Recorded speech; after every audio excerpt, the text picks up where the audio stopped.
Greetings, folks. It's the state of play, a panel discussion about the greater glider in Australia. And this is part of the Glideways Forum, and we need to say a particular thanks to the Biolinks Alliance who pulled all of this together. Biolinks is proud to acknowledge the traditional owners of all the places where we live and work, and we recognise and respect that enduring relationship that those people, and hopefully us, have with their lands, our lands and water, and we pay our respects to elders past, present and future. The thing that struck me about today's forum is that I wonder, and I won't ask the panellists this because they might give a slightly too revealing answer, but I wonder how many of these panels and how many of these forums have we had over recent decades. We've had good ideas, we've gone away with noble intent, but things haven't necessarily changed. So today I want to structure this panel in the style of a hypothetical. How do we bring together all that we have learnt and known over the last 20, 30, 40 years? Ed Hill is just joining us. Greetings, Ed. We're just starting. I'm in the preamble stage. A hypothetical, and I want you all as panellists, we haven't got David on the line yet, but hopefully soon, I want you all to frame what we talk about today in the context of what do we know now and where do we want to be in 10 or 30 years' time? Because these are the targets, these are the key benchmarks that we're looking at. We already have the Arche biodiversity targets, the declaration under the UN Convention on Biological Diversity, which has told us that, you know, by 2030, we want to have at least 15% of degraded ecosystems restored. And we all know that we're aiming for 2050 and zero carbon emissions. So they give us some pretty good targets to frame this conversation about biodiversity conservation. I'd like to start with you, Teresa, up there in Queensland. You're principal ecologist at the Queensland Herbarium. You have been for the last 17 years. You started your professional career in New South Wales.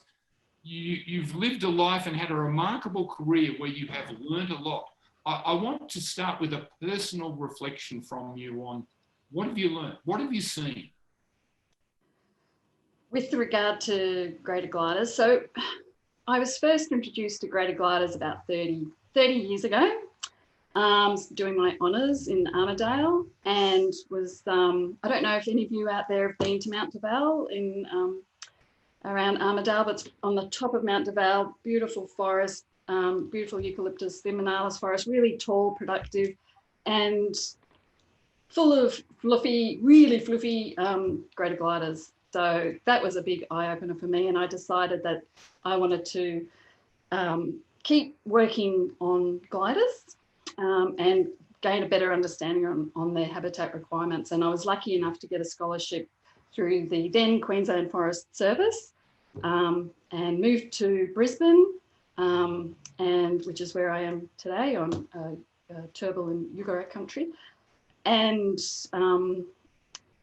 yep, started my PhD. But then I do remember going out for the first time to the first patch of habitat with my one of my supervisors, John Kell. I don't know if anyone remembers, but he wrote that paper in 1984 on gave us our first insights, like so many years ago, on home ranges of greater gliders. Anyway, off we go into my first sojourn into some Queensland habitat. And I have to say, I was so disappointed.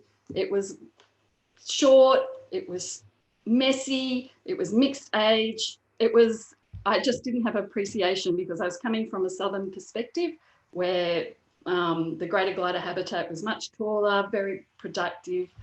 All I can say in excuse for myself is that I was a baby ecologist back then, and I have, 40,000 tree measures later, I have a much greater appreciation of greater glider habitat in the way that it comes in all its mixed forms. What I've learnt then is that greater gliders are so special in that they are so dependent on particular features of habitat. And I'm sure this will come up with all of the panelists and throughout this workshop the next couple of days, but habitat trees, big old trees. And in Queensland, possibly elsewhere, they're becoming more and more of a limiting feature. And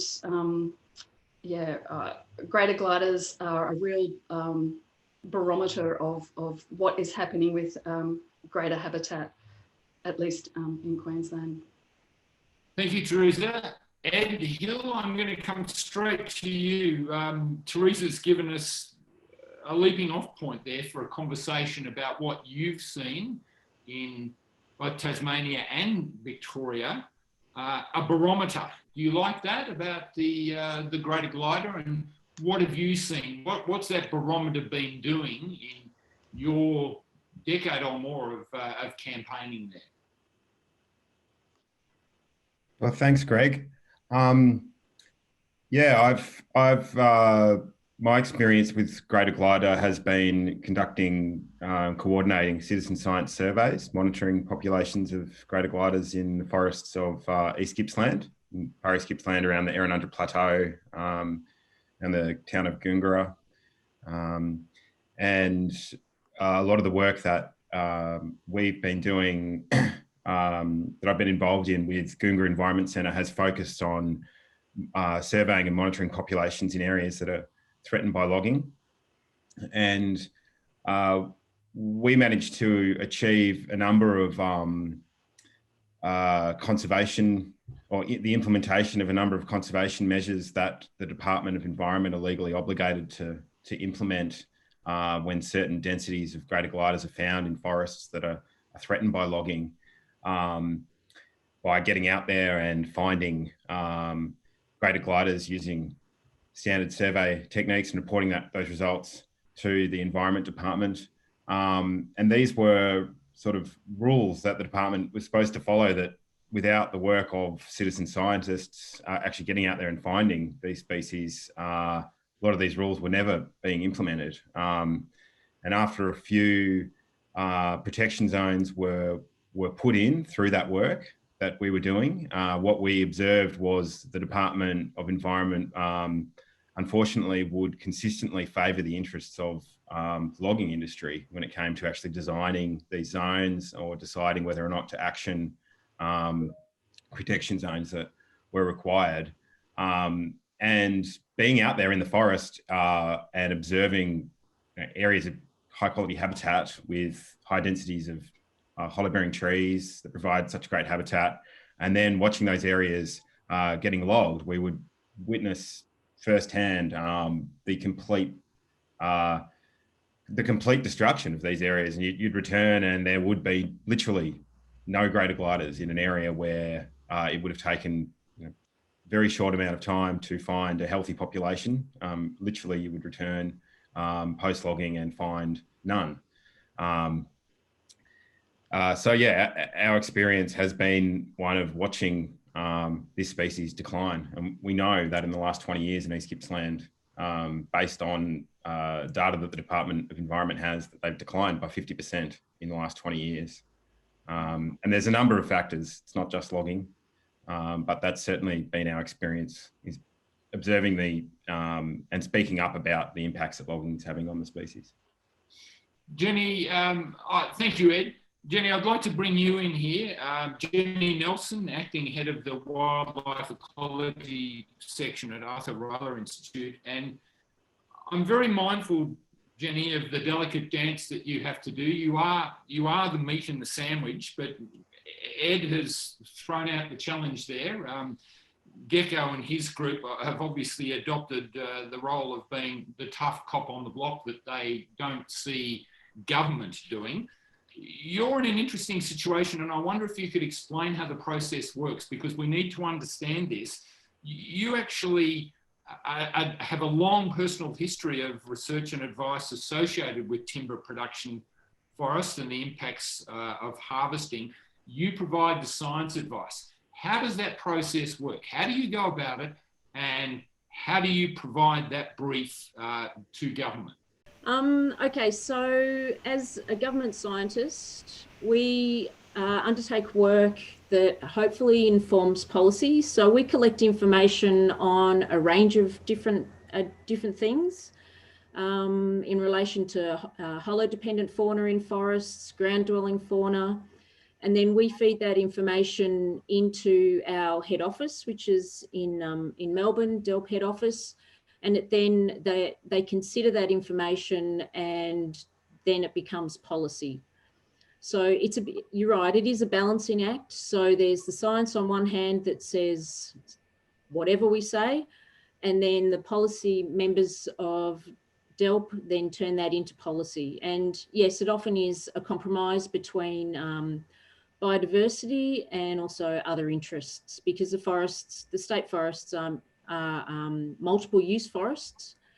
So there's certain rules and regulations that have to be followed, and we help provide information that will hopefully feed into conserving populations. Mm.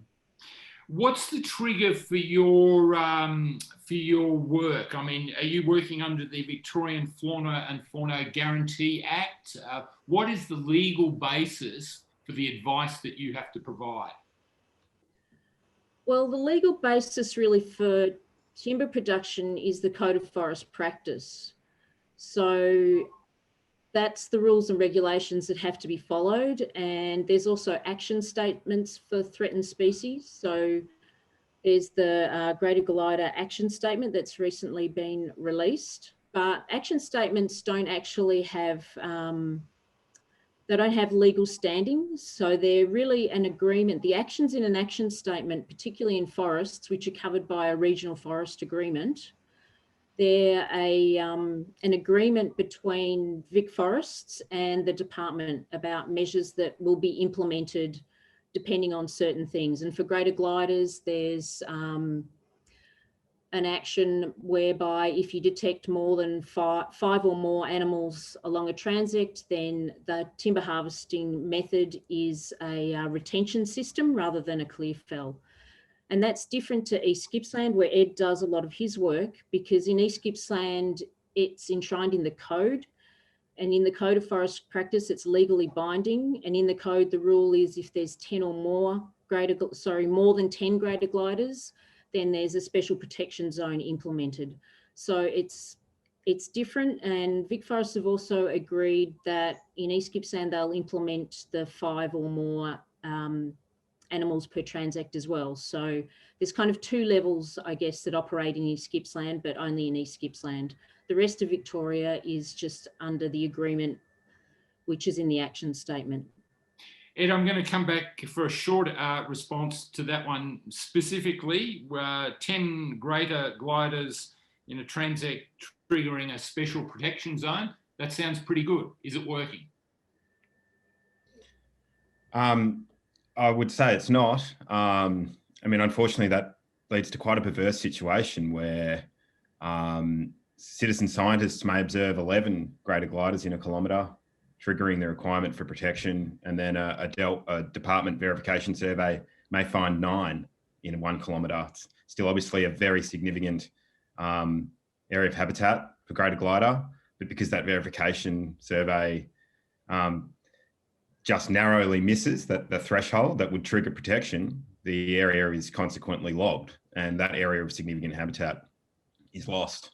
So I would say it's not having it's not good enough, and we're seeing as a result areas of high quality habitat being lost. The action statement, it's good to place that in the context of the delay surrounding the release of that action statement, and the action statement was coming for about 2 years. It was only released about a year ago, and it relies a lot on the prescription that Jenny was just describing, which is now applied in the Central Highlands, and then there's the 2 prescriptions in East Gippsland. But it also relies on the creation of protected areas, which were the government declared late last year, known as immediate protection areas. And these were zoned over areas that were high quality habitat according to the government's announcement surrounding them. What we saw in East Gippsland was, in fact, the areas around the Eyre and Plateau, which were in actually the highest quality habitat, where we had the known most healthy and significant populations of greater gliders, were not included, and they are still open for logging. And now we have a quite a depressing situation where over 90% of those immediate protection areas that were put in place as part of that greater glider action statement to protect greater glider habitat have actually been burnt, and quite severely burnt as well. And there's been, unfortunately, no measures from the government to adjust those protected areas in light of the impacts of the fire. And logging, unfortunately, has continued in the unburnt areas, which are really important habitat for greater glider. Thank you, Ed. We're going to come back to fire because that's a big issue. I want to pursue that also, especially with Teresa, because North Queensland is different in terms of logging, but also fire, and different in quite a frightening way, what we're seeing now of fires in areas that we haven't for a long time. I'm just wondering if David Lindenmayer is on the phone there. Not yet, Greg. We're still working on it. Okay, we're going to come, I'll come to you, Teresa, then.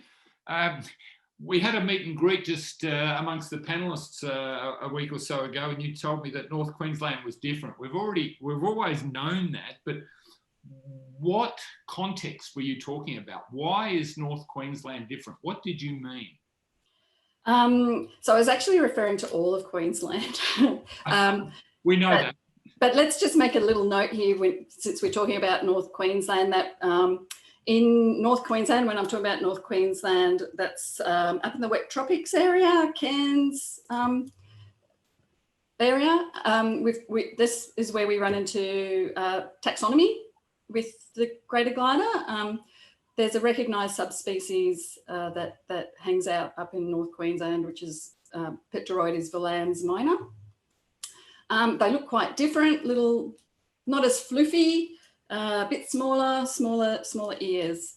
And there is some other taxonomic work happening, which hasn't really been published yet, but it looks like there could be some different species within Queensland. And David, when I was chatting to him the other week, he was mentioning that something similar in Victoria as well. Anyway, that's a bit of an aside. So that's North Queensland, but where I've done most of my work has been in the greater area of southern Queensland. And here in southern Queensland, as I mentioned before, our forests aren't quite as productive. They have a different regeneration phase than do, say, the Eucalyptus regnans forests down south, which means that they are selectively logged. So when you go into a forest up here, there's always trees. It doesn't have that immediate devastation of clear felling, which is where you get your eyes in, and then you do realise that those habitats can be really quite modified, even though there's still trees there. And the predominant thing is, the decline in large live habitat trees.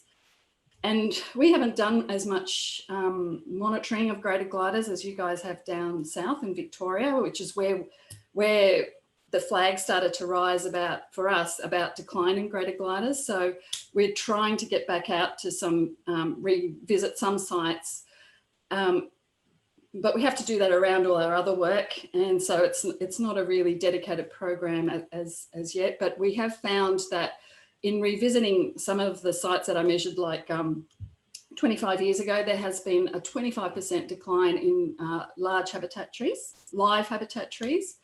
And in Queensland, and maybe it's the same for you guys down south, but because live habitat trees are quite limited up here, it looks like arboreal mammals and obligate dependent species, hollow-dependent species are also relying on dead habitat trees. and they have declined about 40% just in 25 years. And this is very, very scary for me, particularly when we see those unprecedented fires that we've seen in 1919, 2020, because as you would all appreciate, a dead habitat tree just goes whoosh. It's like a chimney. It's very susceptible to burning. Yeah. So in Queensland, even though we didn't have as a broader impact of the 1919-2020 fires in greater glider habitat, we did around our rainforests. We also had fires during 2018, and it's that additional impact of those fires, plus the 2019, 2020 fires, plus everything else that's going on, which, you know, death by 1,000 cuts is my concern.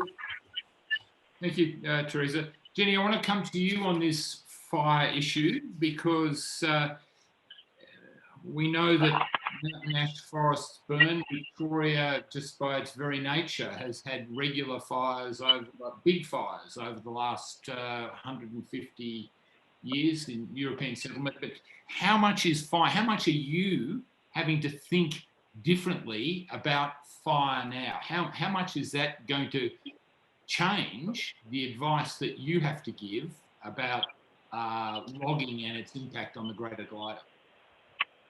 Well, I think fire is it's such a huge threat to our forest-dependent species, you know, particularly the greater glider, because it's got very specialised diet, small home range, it's low rate of increase, doesn't disperse that readily. So if a fire goes through, they're very sensitive to fire. Fire goes through, knocks out their habitat trees, destroys the canopy that they depend on, and they're lost from that area. It takes a very long time for gliders to return, if at all. So it can have a really, really devastating impact on populations. And I guess one of the really important things that we need to try and get our heads around is to locate areas of the landscape that are less susceptible to fire. So these so-called climate refuges are really important parts of the landscape that could provide refuge for many species, not just greater gliders. And these are really important areas to locate and hopefully be able to protect. David Lindenmayer, are you on the phone, David? Yes, Gregg, I'm sorry it took a bit to get the technology sorted out on the hill that I'm sitting on at the moment. Well, my apology. Let's introduce David Lindenmayer, landscape ecologist and conservation biologist, professor at the Fenner School of Environment and Society at the ANU. You're at GECO, standing on a very tall hill to get 2 bars of reception. I asked Teresa earlier, David, what she had seen over a lifetime and a professional career. And given your life and your career, I'd like to ask you the same question. What have you seen in your life, in your life and work? Give us a sense of what David Lindenmayer knows now that he didn't then. So, Gregg, when I first started doing field surveys that included animals like the greater glider in the 1980s, and the greater glider was the most common species that we would see with a spotlight, you know, bright white eye shine in almost all populations. And you would see dozens of animals in a night routinely. That's really rare now. And in our own work, it's empirical work, it's not modelling work. Our own empirical work shows in the last 22 years, greater glider site occupancy rates, so detection rates, have declined by 80%, and they're still declining. So this is faster than almost all the other species of possums and gliders that we work with. So all of them have declined, but the greater glider's decline is outstripping everything else. And we see that there's a strong negative effect of the amount of fire in the landscape and a very strong negative effect of the amount of logging in the landscape and a very strong negative effect of the decline in large old trees across the landscape. Now, this is not models, this is real data collected painstakingly over years and years and years in the forest. So I'm deeply concerned about the greater glider. It's gone extinct at Buddaree National Park. That's 6,500 hectares of the national park. It's declining everywhere else that we've been working, including where I am near Tumut. And I have real concerns that we're going to see a common species become rare in my lifetime. And I think that's really poor environmental management if we let that happen. David, Teresa described the greater glider as a barometer species. You've called it a sentinel species. What does that mean? What is that telling us? The greater glider is susceptible just about to every single threatening process. It's climate change sensitive, it's logging sensitive, it's fire sensitive, it's sensitive to the interactions of those drivers. And more recent work by Kari Jongentob is showing that it's also sensitive to the way we change the forest to different compositions of tree species. And it's so sensitive to the kinds of eucalypts that not all landscapes are created equal, especially ones that we modify substantially. And so it's an indicator of how the climate is changing, how fire regimes are changing, how logging regimes are changing and changing the composition and structure of the forest. And so it's really an animal that is a sentinel for all the drivers of change that we see across Australian forest landscapes. David, I'm just going to stick with you for one moment longer. Teresa spoke about her concern about the loss of dead habitat trees over the last 25 years in Queensland, a 40% drop. You, for many decades, have been concerned about the loss of old growth. Is that focus misplaced? Have you begun to rethink that? No, not at all. In fact, what we see now following the 2019-2020 fires is that Victoria has lost 77% of its old growth in that 25-year period. And the damp and wet ecological vegetation classes where lots of greater gliders would normally occur is where we have enormous levels of disturbance, largely by fire, but also by extensive logging. Now, the importance of old growth is that's where we get the most large old trees. And in the past, that's where we've had the most greater gliders. That's what the empirical work has shown. So the decline in greater gliders is linked not only to the increase in the amount of fire in the landscape, but also the loss, on the flip side of that, in the amount of old growth forest, plus also the loss of large old trees, even when it isn't in old growth, but it's in younger regrowth forest. In fact, the rate of loss of large old trees is faster in those regrowth forests than it is in old growth forests. So by any yardstick imaginable, the greater glider and the critical habitats for this species are in serious trouble. And what's more is that it won't be long before other people publish some really incisive work which shows that the greater glider is actually not one species, but in fact it's several species and distinctive subspecies. So the conservation status of this animal is going to need some very urgent re-examination given all of these threats and also the recent changes in taxonomy that should be published soon. David, thank you. Ed, I want to come to you now. As I said, I really want us all to be thinking about what we know now and where do we want to be in 10 or 30 years' time. You've spoken about the citizen science work that GECO does. Environmental law, I mean, it's often disparagingly called green lawfare, what you've done. Let's be honest, you've been proactive. It's taken various iterations of the Victorian Environment Department and State Forest to court. How easy has that been? What have you achieved? And is that the way for the future? Well, it hasn't actually been GECO running any court cases. It seems that seems like there are court cases being run all over the place these days with various community groups running them. And I think that this is reflective of the failure of the Department of Environment to actually enforce environmental law and the regulations that are supposed to govern logging in those forests. What we're seeing is what we've observed, and the reason why this movement of citizen scientists is getting out there into the forests and actually documenting these species and trying to hold the government accountable to laws they're supposed to follow.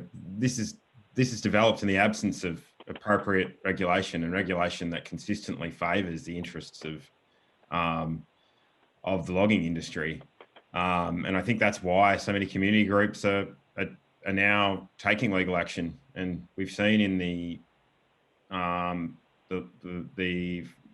recent judgment in the federal court from the court case that the Friends of the Leadbeater's Possum group ran that challenged the regional forest agreement.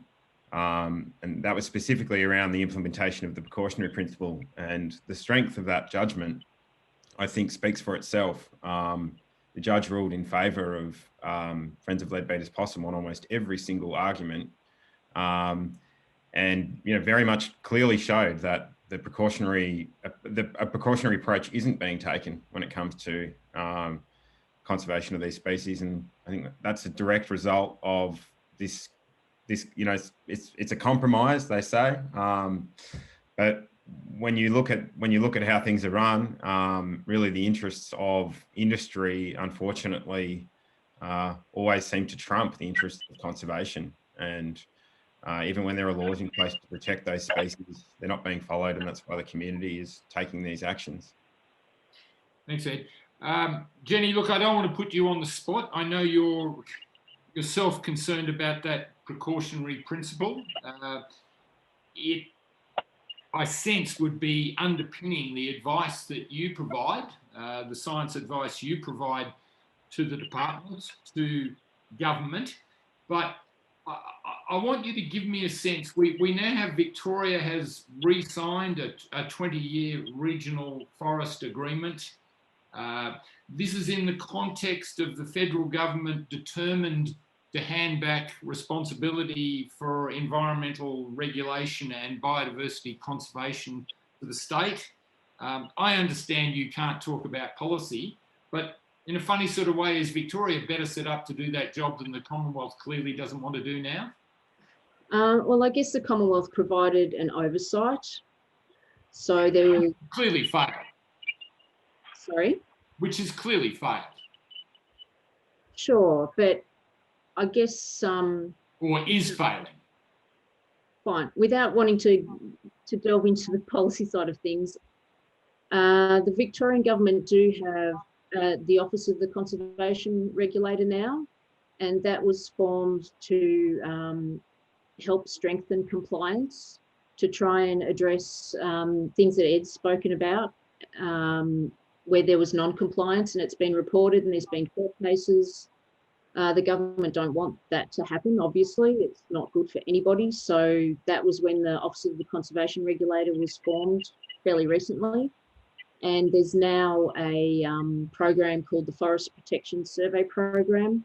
And that program specifically surveys coops for high priority species. And if animals are found, then the requirements under the code and action statements are implemented. So yes, that wasn't happening in the past, but hopefully with that program it's helped, and groups like EDS and in the Central Highlands, Friends of Leadbeater's Possum and Watch, another really active group, are really helping to feed into those processes to help ensure that species are protected in these areas that are impacted by timber harvesting. And that is a very state-based action, and I think it's been a big improvement from what it was previously, where there was only really community going out and doing surveys. There wasn't much action elsewhere, and so there was a lack of compliance. And, areas were being harvested where there should have been protections implemented. So I'm trying to feel positive that there's been a change for the better in that space and things are improving. Jenny, I'll just stick with you for the moment and a short answer. What do we get in 10 years' time, when there is a moratorium, the end of native logging, forest logging in Victoria? Is that the magic bullet that you're looking for? Well, it'll definitely help species that are in areas that are subject to timber harvesting, so forest-dependent species. You know, it'll make a difference to those species. But, you know, timber harvesting isn't the only threat for a whole range of forest-dependent species. Obviously, there's fire. And I think for the greater glider, climate change is becoming, you know, more and more apparent as a very real threat, you know, like increasing heat and aridity are really impacting highly sensitive species. So, you know, yes, no more timber harvesting in 10 years will be good for conservation of that species, but the problems aren't going to go away. There's other issues that we still have to grapple with, unfortunately, and, you know, being such a sensitive species to climate change, that I think that's a real struggle for the future. Thank you. We've only got 20 minutes, and I do want to stick with climate change for a moment. I want to talk about what gives each of you hope at night, that allows you to go to sleep at night and have hope. Let's go to you, Teresa, and climate change. How is that changing the game? And especially, is it an opportunity? Because if we take action on climate change, is there a co-benefit for biodiversity conservation? Can you see those sorts of links being made? To be honest, not yet. I have to admit I am totally focused on trying to fix up the habitat that we can see at the moment, because I know that the climate change is coming for greater gliders. All modelling has pointed out to very terrible outcomes, particularly for our northern subspecies that we were talking about before, contractions in range and things like that. Put that on top of what's happening already on the ground with contracting habitat due to land clearing or logging or fire, plus just attrition of key habitat features. I can't see the opportunity yet, Greg, but I will work on it. Okay, look, I want to go to Corona, which is a bit of an odd segue, but the interesting thing about COVID-19 and the response, the policy response, is that it has been driven by and large, in Australia at least, by the science. And I've just noticed a question from Brendan to one of the panellists. What about the dubious scientific basis that is currently used to justify logging in known greater glider habitat in Victoria? I want to throw that open to David, and perhaps also a quick one from Ed. What do you see in terms of how the science is being viewed now in terms of biodiversity conservation? We're absolutely focused on it with coronavirus. Perhaps there's an element of personal fear for our own welfare, but how do you see that? Is that playing out also? Is that same science, that same rigorous science being respected in the biodiversity conservation space? Let's go to David first. Yeah, good question. Good question, Greg. I think that the bottom line here is for animals like the greater glider is that you can use science to work out where you would likely most likely find your most threatened forest-dependent species. And we've actually done that for the state of Victoria using the best available data for species distribution modelling. And what we discover is that the areas that are targeted for logging under the timber release plan actually have very high levels of congruence with the areas that are most important for most of Victoria's threatened forest-dependent species. So one of the key issues here is that there's already in the system under that timber release plan a very high level of conflict between areas that are important and areas that are sought after for logging. And you can understand that because they tend to be the most productive bits of the landscape, which is also where animals most likely want to be. I also think one of the things that we've forgotten about in Australia is that there is a really strong climate signal already. We've already seen it in the last fire season. The science of attribution is now very strong. And the reality is that we would not have had the extent of major wildfires that do impact all of the species that we've been talking about quite severely without climate change. So we need to think about not only how can we reduce our emissions, but also how we can store more carbon in the landscape. And the carbon modelling is already quite clear. You take your wood products from plantations and you use your native forests to invest in long-term carbon storage. Now, even when those forests burn, most of the carbon is still there. We know that because we've measured it. And so there's already some good science to guide how you make the transitions in places like Victoria. Victoria already has more than enough plantations to provide most of what it needs in its wood supply. So it doesn't need to continue to log its native forests to make them more fire prone and less carbon dense. You know, the science is there, just as science has been used to guide the response to COVID-19, especially in Victoria, and very well. You know, there needs to be science in how we manage forests and biodiversity to guide good decision making in the same space. Ed, is this a moral or a political problem? David is telling us that the science is already there.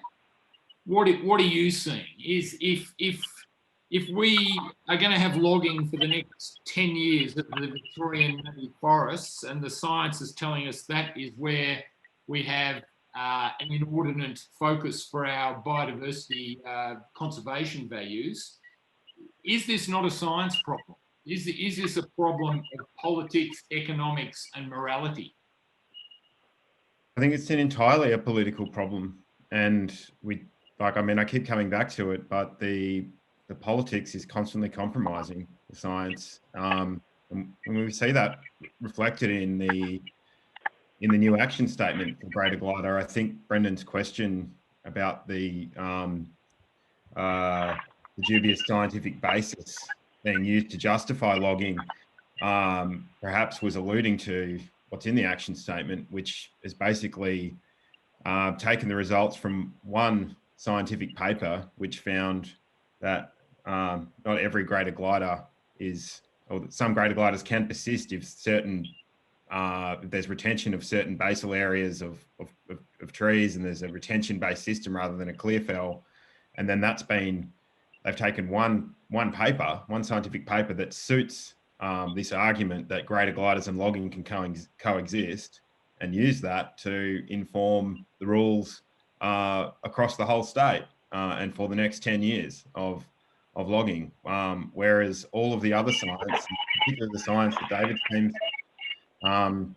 produced, and so many other pieces of research suggest the opposite, that, you know, a high quality habitat of greater glider is logged and it ceases to be high quality habitat for greater glider. I think that the issue isn't entirely a political one, where the science is being pushed aside, and any justification that can be used to maintain logging and as an industry, and an industry that has to operate in areas of high quality greater glider habitat, because, as David said, the timber volumes where they want to log correspond with the high quality habitat.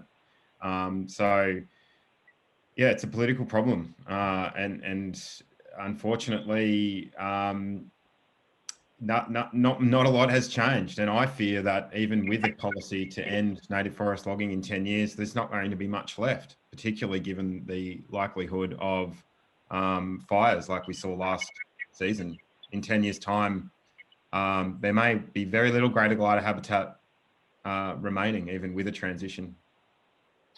Thank you, Ed. We've talked about fire. Tim Cooney asked the question to all panellists: how significant was the impact of drought on the greater glider prior to the 2019-2020 fires? I'd like to ask this question in the context of the next 10 years, the decade of environmental restoration, the United Nations, the UN decade on ecosystem restoration. We've got 10 years to restore at least 15% of degraded ecosystems. That's the Archie biodiversity target. I don't know if Australia has adopted that target. I don't know which nations around the world have, but I'd like to ask Tim's drought question in the context of ecosystem restoration, because that clearly is going to be the job for the future. Teresa, is that too much of a curveball for you to handle? Restoration and drought, or yeah, drought, fire, climate change, and ecosystem restoration. Oh, Gregg. There's some pretty wild sort of variables in that. I'm going to talk about the restoration bit though for a little bit. I do see opportunities there. Anything where we can start rebuilding or restoring habitat for all of our biodiversity has got to be a good thing, particularly in our really severely modified landscapes. In Queensland, we have a lot of rangelands which aren't as obviously modified. They haven't been cleared for grazing production, for example. But we still do have quite a lot of that, as I'm sure everybody is aware in the media lately. And so in Queensland, we have an innovation, which is the Queensland Land Restoration Fund, and which is trying to provide a market for restoration purposes for carbon and other co-benefits such as biodiversity. So I'm very excited about that. Anything that's going to build resilience in our ecosystems has got to be a good thing to try and provide some buffers against the impacts of climate change in particular. As for drought, that is a really good question. I don't know like what the impact on greater gliders was, but just incidental reports that came back through us during that really horrible dry period just before those 1919 fires. We did get some reports from folks that were out in the bush of greater gliders just dead on the ground. Not huge amounts, but and other species, flying foxes. I'm sure you all heard about those as well. It was a big problem. So I no empirical or research data on that. We can only surmise that it must have been having a massive impact on species such as the greater glider that have such a unique physiology. Teresa, just very quickly also, I'm just wondering if science is now telling us something new about these animals that we didn't know, whether it's sort of the physiology, their physiology, whether it's leaf chemistry. I mean, do we know stuff now that we didn't know even 5 years ago that we really need to be keenly aware of? I mean, just the physiology alone, that's telling us that these animals are highly vulnerable to climate change. Yeah, this would be a question better pointed to David or Jenny, who and I know out of David's lab they've actually done work, but I listened into Kara's keynote talk, and that was a big eye-opener for me, and probably helps explain some of the mystery around why we are seeing declines when there isn't anything else obvious happening. Like, you know, there's that background, particularly in Queensland where we are, it is a lot hotter up here, let's face it. They could possibly be a bit more susceptible. So I'll definitely be trying to key in more to David's lab on that. Jenny, do you want to put Swiftensworth on that one, or David? Yeah, I'm happy to take a minute or two on this one, Gregg. So our long-term data shows that there is a drought effect on populations. We published that in 2011, and it does impair populations. Are there opportunities in the space? Absolutely. We know that Australian forests tend to be very carbon dense. And we also know that the value of the carbon, even at a low shadow price, is much higher than the value of wood chips. So economically, there's an opportunity here, and an opportunity that would employ many more people in much more productive industries than sending little pieces of wood over to Japan. We do know that there's some very big changes now happening in forests as a consequence of logging that changes the composition of the forest to make it more fire prone. So in northeastern Victoria and southeast New South Wales, Kara's work is indicating that there's a change in the composition of the forest towards more fireweeds such as silvertop ash, which is essentially junk food for greater gliders and koalas. So the legacy of 50, 60 years of changing forest composition, such as in the Eden woodchip concession area, are essentially creating koala and greater glider deserts. And so there's going to be an enormous challenge for restoration, not of the tree cover, but in changing the composition of the forest back to something that would be a suitable nutrient landscape for these kinds of beasties. So you're right, Greg, there's a lot of new things that we're learning about these animals, and it's making us very concerned about susceptibility of not only iconic animals like the greater glider, but also other specialists like the koala. Thank you, David. Look, we've got 4 or 5 minutes left. I'd like to finish with a reflection from all of you on what gives you hope. You know, when you go to sleep at night, what gives you the hope that doesn't keep you awake all night worried about all this stuff? And where is the cut through? Ed, I'd like to come to you. David's talked about that economic opportunity of better protecting landscapes. He's been banging on it for decades. Where's the cut through? You must have used that argument yourself. When does that economic argument begin to cut through?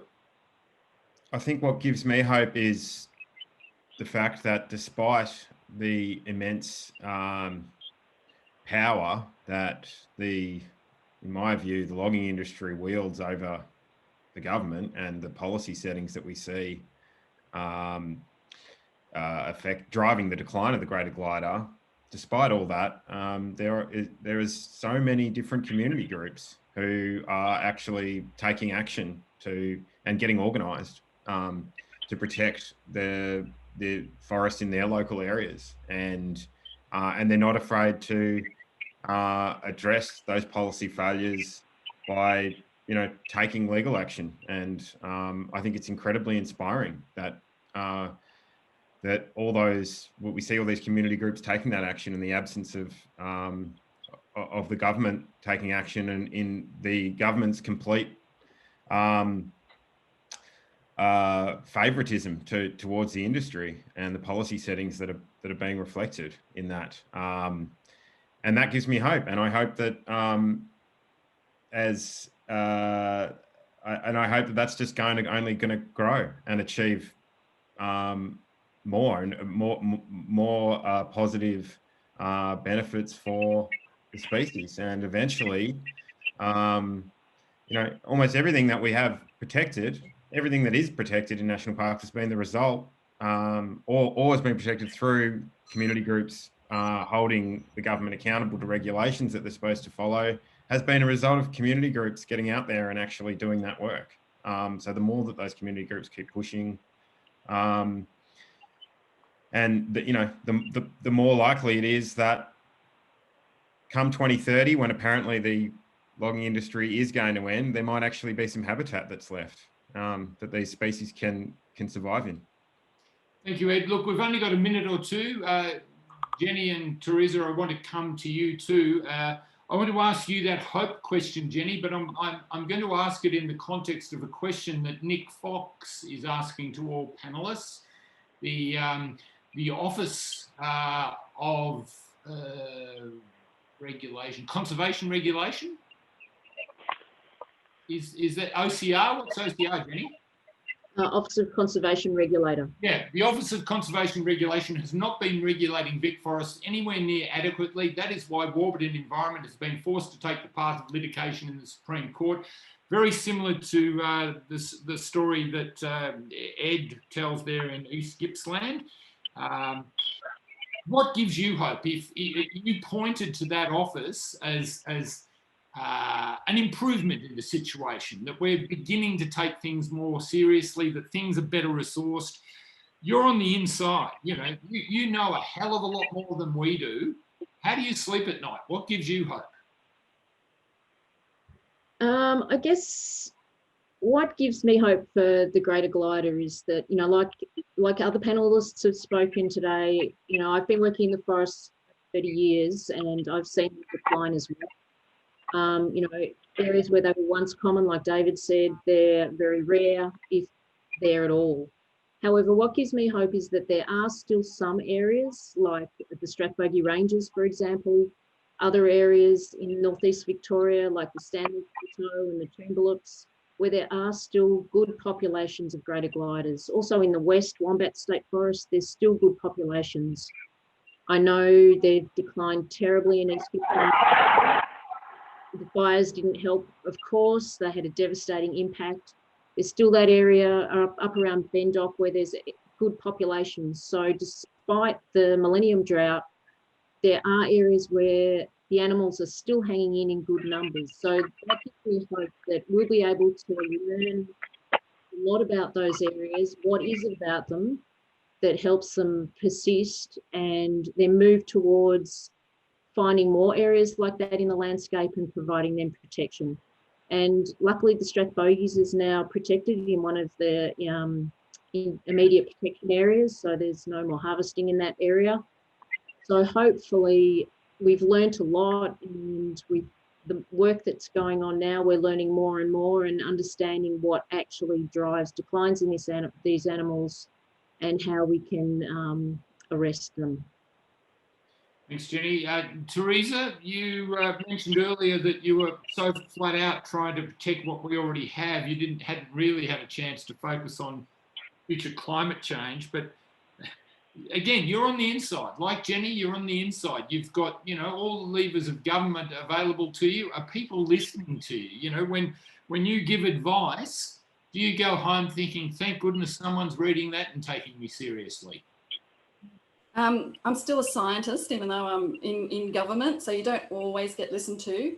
But yes, I do feel that when there is a policy or strategy dilemma, that you are able to, as a government scientist or as a scientist, provide some insights which gets fed up the line. And it could be just little things like environmental impact assessments on tiny little patches of habitat or something, and which there's very driven policy people working behind the scenes in policy and assessment that really want to make a difference. So that gives me hope. The other thing that gives me hope is like what Ed was saying, power of the people. And we saw that with the fires and koalas, and suddenly koalas have become such they always have been iconic, but it's brought people together and opened their eyes about the dilemmas that a lot of our biodiversity are facing. And there are some very active community groups up here. Shout out to Wildlife Queensland and the Glider Boys, if you're watching, who with nothing are just going out and making such a difference in raising awareness of greater gliders. The other thing that gives me hope is that with the raising awareness of species such as greater gliders, they're nocturnal, they're not as well known. They certainly aren't as koalas. And up here we've got koala policies and strategies and conservation management's coming out of our ears, which is fantastic. But what gives me hope is that with the rising awareness of greater gliders through our community groups, we'll have something similar for greater gliders, and all the suite of species that fall under their habitat umbrella will come to pass. That's what gives me hope. Thank you. David, a final word to you. You've got 1 minute to tell us what gives you hope. The last 22 years, you've documented an 80% decline in the greater glider. It's still declining. Would independently funded environmental impact assessments give you hope? Is that one of the structural changes that we need to put in place? Absolutely. I think what happens is that environmental impact statements are always reaching conclusions at the behest of who funds them. So there does need to be independence in that space. What also gives me hope is that at some stage, I'm hoping that various governments will be able to look at the true economics of conservation. And I'm hoping that conservation movements will start to put a business case to governments to say, well, you know, these things are worth a lot of money. Storing a lot of carbon is worth a lot of money. Tourism is worth a lot of money in wild places. That's why people want to travel within Australia and to Australia. So I think we need to put those business cases to governments to suggest there's actually something different to managing our landscapes for restoration, for carbon storage, for water production, for biodiversity conservation, for tourism. You know, they're a bit more rational thinking, even in an economic sense, would lead to some pretty radical changes and changes for the better in this space. David, thank you. And thanks to all our panellists, Teresa, Eyre, Jenny Nelson, David Lindenmayer, Ed Hill, and of course to Biolinks. A busy day coming up, a flying start. Thanks to you all. Who would have thought that we ended up with a business case for greater glider conservation? But maybe, David, you've given us something to think about. That's it for today's opening forum. Thank you, folks.